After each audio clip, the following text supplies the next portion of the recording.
Hello everyone, welcome to our channel judiciary gold. इस session में हम डील करने वाले हैं कि उत्तराखंड के लिए सबसे ज्यादा इंपॉर्टेंट सेक्शंस कौन से रहेंगे सीपीसी के लिए और कौन कौन से ऑर्डर्स पर हमको ज्यादा फोकस करना है। देखिए, सबसे पहले मैं आपको ये बात बता दूं कि अगर आपको प्री एग्जाम की तैयारी करनी है तो आपको पूरी बैरक पढ़नी होती है।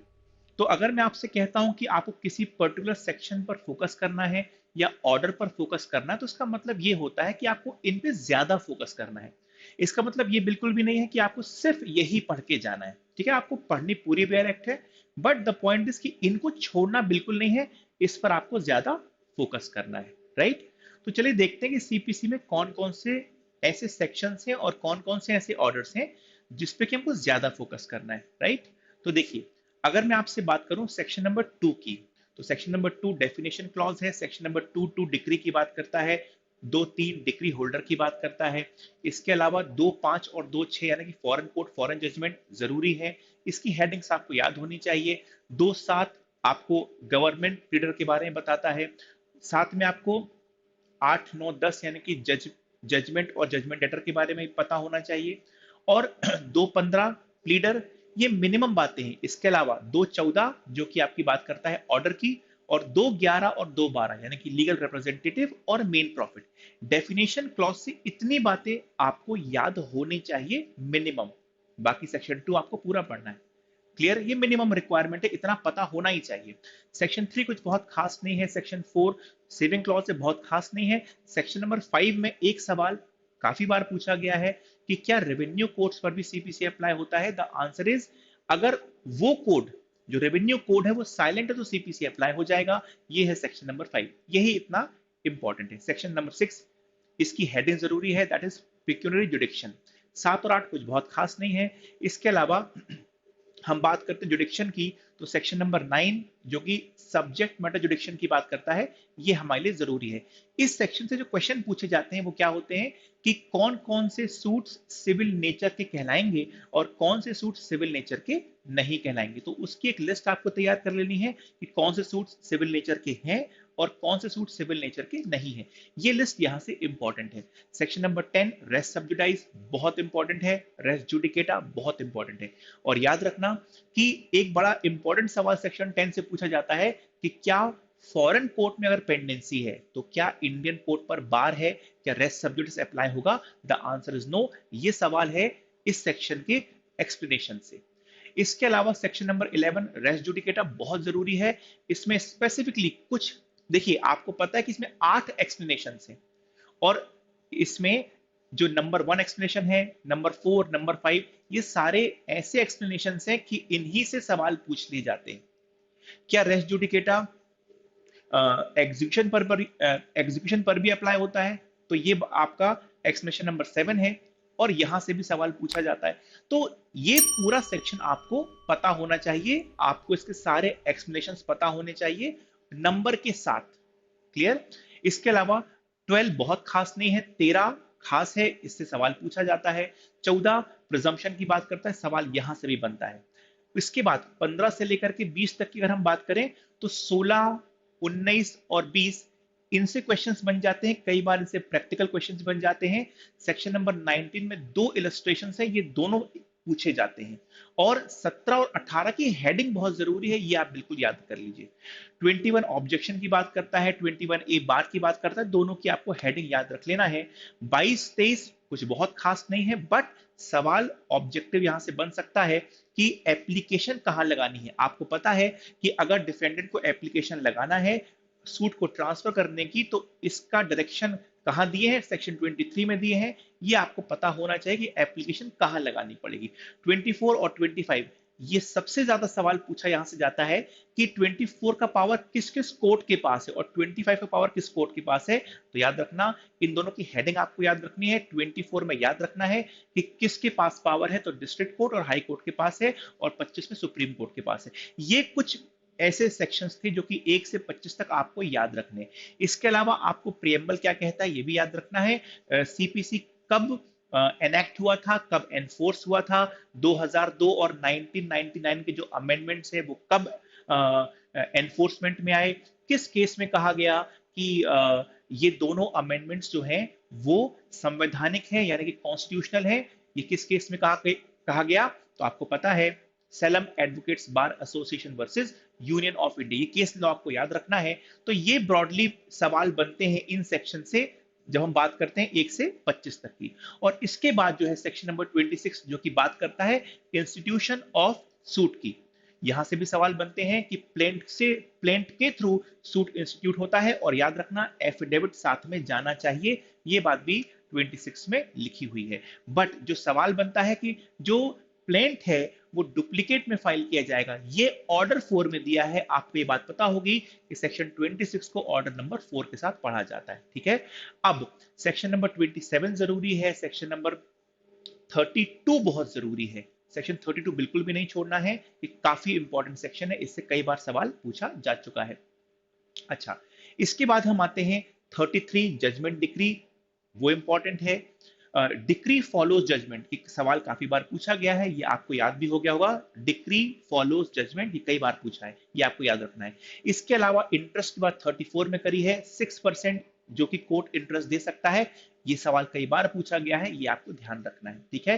फिर 35, 35A और 35B, ये तीनों जरूरी हैं, बट सबसे जरूरी है 35A जो कि कॉम्पनसेटरी कॉस्ट की बात करता है, ये मैक्सिमम 3000 तक हो सकती है। और याद रखना 3000 या कोर्ट की pecuniary limits which ever is less, ये वहां पर लिखा हुआ है। ये सवाल काफी बार पूछा है, ये भी आपको ध्यान रखना है। इसके बाद हम आते हैं एग्जीक्यूशन पर। अगेन एग्जीक्यूशन 36 से स्टार्ट होता है और 74 तक चलता है। सारे सेक्शंस यहां पर इंपॉर्टेंट हैं और मोर और लेस सभी सेक्शन से यहां पर सवाल पूछे गए हैं, ठीक है। तो 36, 37, 38, 39 तो इंपॉर्टेंट है, ये सारे आपको पढ़ने हैं, ये आपको ध्यान रखना है। 42 जरूरी है, वो आपको एक बार पढ़ लेना है।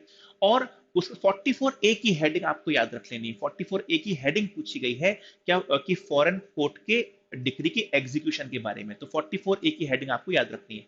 इसके अलावा 50 से लेकर के 60 तक सारे के सारे सेक्शन जरूरी हैं। सेक्शन 60 बहुत जरूरी है। इसमें एग्जीक्यूशन के टाइम पर, यानी कि जब हम अटैचमेंट करते हैं तो कौन कौन सी प्रॉपर्टीज अटैच हो सकती हैं और कौन कौन सी प्रॉपर्टीज अटैच नहीं हो सकती, ये यहां पर दिया है। ये लिस्ट आपको एक बार बहुत अच्छे से पढ़ लेनी है।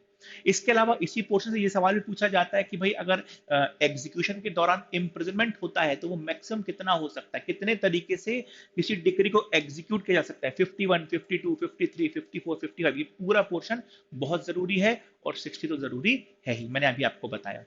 इसके अलावा आपको 64, 65, 73 और 74 ये चारों सेक्शन पढ़ लेने हैं। इनसे भी सवाल पूछा गया है। हालांकि सवाल बड़े छोटे छोटे से हैं कि भाई एग्जीक्यूशन अगर हो गया है, प्रॉपर्टी बेच दी गई है और प्राइवेट एलाइनेशन हो गया तो क्या होगा, तो वॉइड होगा, 64 में दिया है। ये छोटे छोटे शब्द हैं, ये आपको याद कर लेना है, इन्हीं से सवाल यहां पर बन जाता है। तो एग्जीक्यूशन का ये वाला पोर्शन हो गया। फिर हमारा आता है इंसिडेंटल प्रोसीडिंग्स 75 से लेकर के 77 तक। तो 75 आपको पूरा पढ़ना है, 77 की हेडिंग आपको बिल्कुल याद रख लेना है। क्लियर?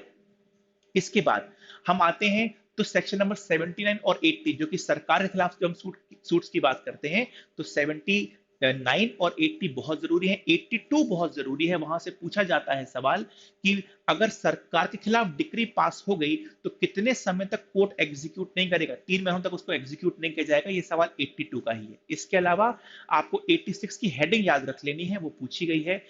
फिर हम आते हैं 88 पर, इंटरप्रिटर सूट बहुत जरूरी है, ये आपको बिल्कुल ध्यान रखना है, कई बार पूछा जा चुका है। क्लियर? 88 हो गया। फिर उसके बाद 91, 92 यानी कि पब्लिक न्यूसेंस से जुड़े हुए सूट्स जो हैं वो कब और कौन फाइल कर सकता है, बहुत खास सवाल है। यहां से इस सेक्शन से क्वेश्चन बनते हैं। 92 से सवाल बनते हैं, 94 से सवाल बनते हैं, that is supplemental proceeding. Clear हुआ? 94, 95 को दोनों पढ़ने। फिर अपील्स का पोर्शन चालू होता है तो 96 बात करता है आपके अपील जो कि फ्रॉम डिक्री होती है, यानी कि फर्स्ट अपील की बात करता है। तो 96, 97 दोनों बहुत जरूरी है। क्लियर? और 97 किसकी बात करता है? वो बात करता है प्रिलिमिनरी डिक्री से अपील की। अगर अपील नहीं करी तो क्या फाइनल डिक्री में क्वेश्चन रेज कर सकते हैं? तो इसका जवाब आपको 97 मिलता है। 96 और 97 दोनों पढ़ लेने। क्लियर? 104 में आपको एक लिस्ट मिलेगी कि किस किस ऑर्डर से अपील करी जा सकती है। ये लिस्ट आपको याद कर लेना है। 104, 107 एपीलेट कोर्ट के पावर्स की बात करता है, ये आपको पता होना चाहिए। 113, 114, 115 बात करता है रेफरेंस रिव्यू और रिवीजन की, ये भी आपको पता होना चाहिए। क्लियर हुआ?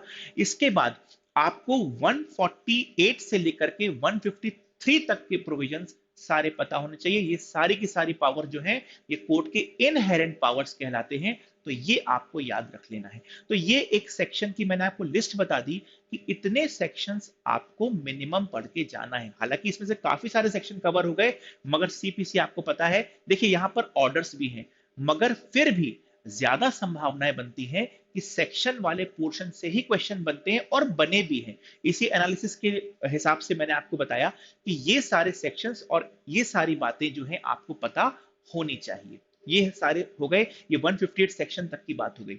अब फिर हमको पता है कि जो सीपीसी है उसमें 51 ऑर्डर्स भी हैं, राइट?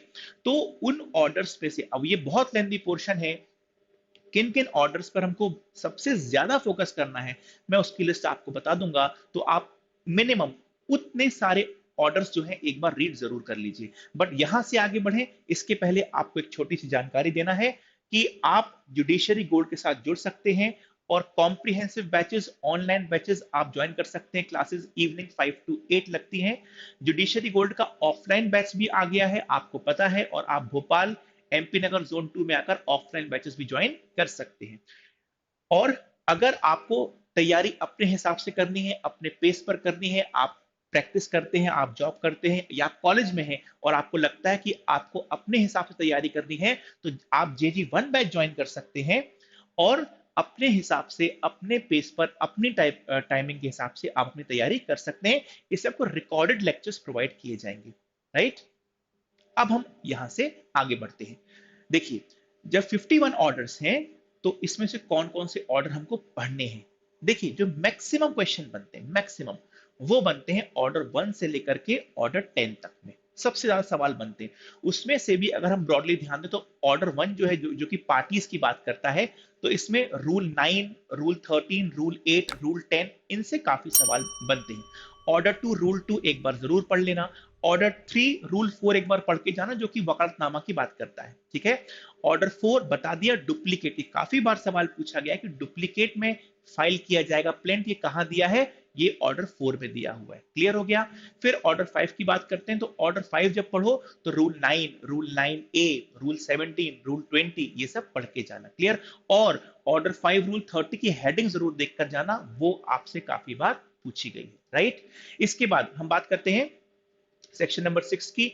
तो सेक्शन नंबर 6 जो है, सॉरी, ऑर्डर 6 की, जो कि बात करता है प्लीडिंग्स की।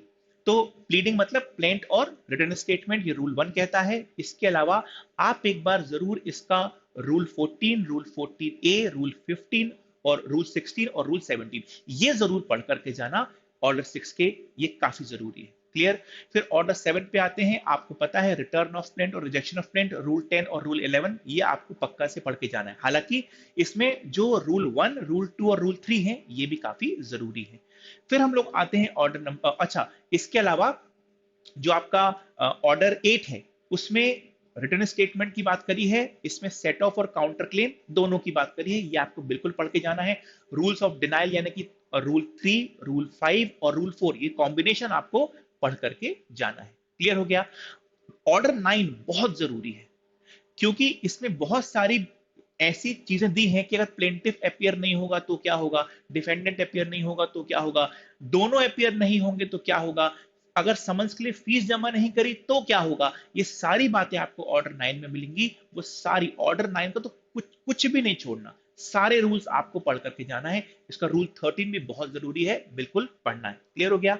अच्छा, इसके बाद आते हैं ऑर्डर 10 पर। तो ऑर्डर 10, 14 और 15 हम लोग साथ में पढ़ते हैं।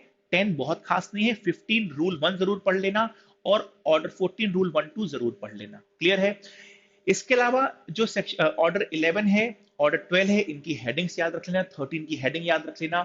14, 15 अभी आपको बता दिया। 16 और 16A की हेडिंग याद रख लेना। बट 16A में एक बड़ी खास बात दी है कि कब एक officer in charge of prison मना कर सकता है किसी विटनेस को कोर्ट लाने के लिए। तो वो किन कंडीशन से मना कर सकता है, ये आपको बिल्कुल पढ़ लेना है। ये है ऑर्डर नंबर 16A। 17 में कितने एडजर्नमेंट दिए सकते हैं, तो 3 एडजर्नमेंट दिए जा सकते हैं, ये आपको ध्यान रखना है। 18 एक बार रीड कर लेना, चीफ क्रॉस कैसे हो सकता है, 18(4) एक बार पढ़ लेना, ऑर्डर 18 रूल 4 एक बार पढ़ लेना।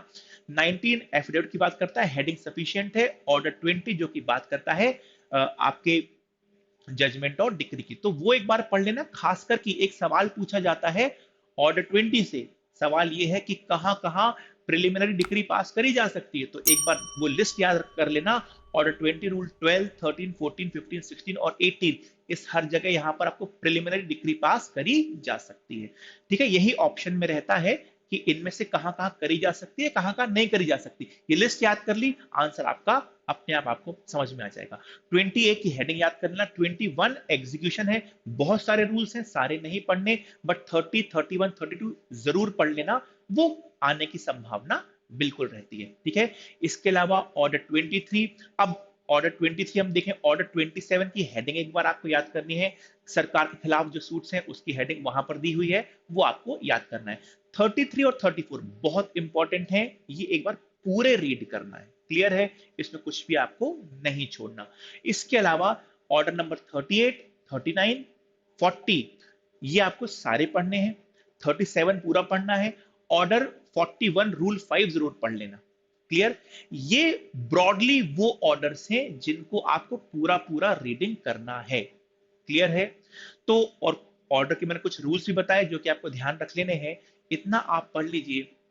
अगेन मैं फिर से यही कहूंगा कि सिर्फ इतना पढ़ने से काम चलेगा मैं ये नहीं कह रहा, क्योंकि सीपीसी बहुत लेंदी है और प्री की जब हम बात करते हैं तो पूरी बेयर एक्ट जरूरी होती है, बट फिर भी आप, हम कहते हैं ना कि जब एग्जाम आने वाला तो मिनिमम हम क्या रिवाइज करके जाएं सर, कि प्रोबेबिलिटी बढ़ जाए कि सर इस पोर्शन से आ सकता है। मैंने आपको वो पूरा पोर्शन बता दिया, इस पोर्शन से आपको सीपीसी में मैक्सिमम क्वेश्चंस आते हैं।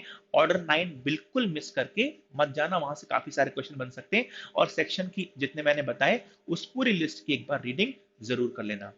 तो उम्मीद है कि आपको वीडियो पसंद आया होगा। अगर वीडियो पसंद आया तो वीडियो को लाइक करें, शेयर करें, और चैनल अगर सब्सक्राइब नहीं किया है तो बिल्कुल सब्सक्राइब कर लें। एग्जाम के लिए आपको all the best. Thank you.